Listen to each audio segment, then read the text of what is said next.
Ano ang tunay na kaibigan? Pinalalabas niya ang magaganda mong katangian. Yung laging nandyan para sa'yo, kahit sa kagipitan.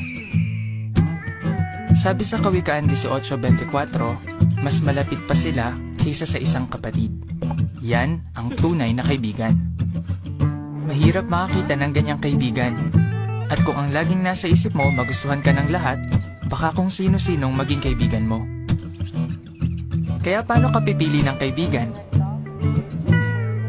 Sabi nga, don't judge a book by its cover. Tumingin ka sa pagkatao niya. Yung mapagkakatiwalaan. Yung marunong magpatawad. Imbis na magalit, nililimot niya ang pagkakamali.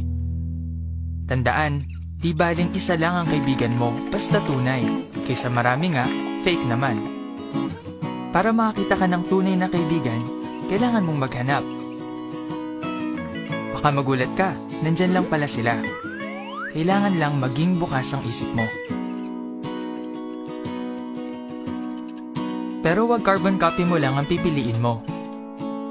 Pwede mong maging kaibigan yung iba ang libangan o talent.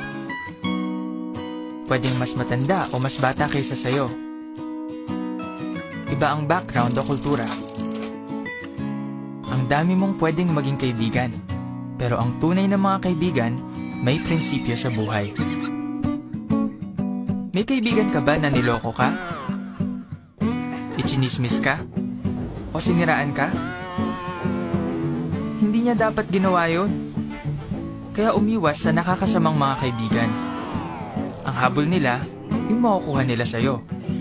Pinipintasan nila ang pagsasalita mo, ang itsura mo, pati mga paniniwala mo. Hindi ganyan ang tunay na mga kaibigan. Tanggap nila kung sino ka.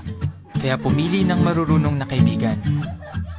Hindi lang yung maraming alam, kundi yung marunong sa buhay. May paninindigan sila, at makikita yon sa kilos nila.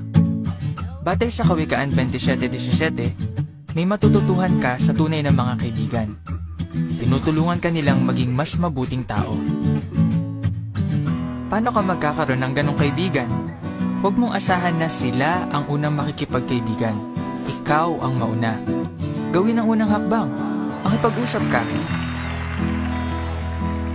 Oops, kailangan mo nga magsalita. Pero hindi puro tungkol sa sarili mo. Tanungin mo sila. At makinig ka. Makinig na mabuti. Pakikinig ang isa sa pinakamagandang regalong maibibigay mo sa iyong kaibigan. Ano pang gagawin mo?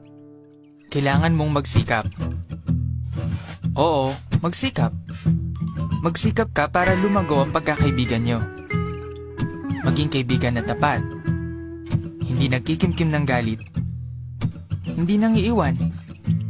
Kahit sa kagipitan. Kung ganyan ka, lalago ang pagkakaibigan nyo.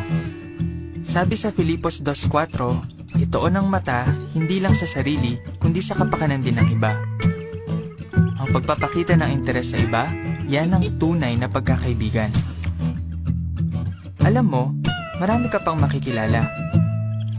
Nasa sayo kung sinong pipiliin mong mga kaibigan. Maging matalino sa pagpili. Pumili ng tunay na mga kaibigan.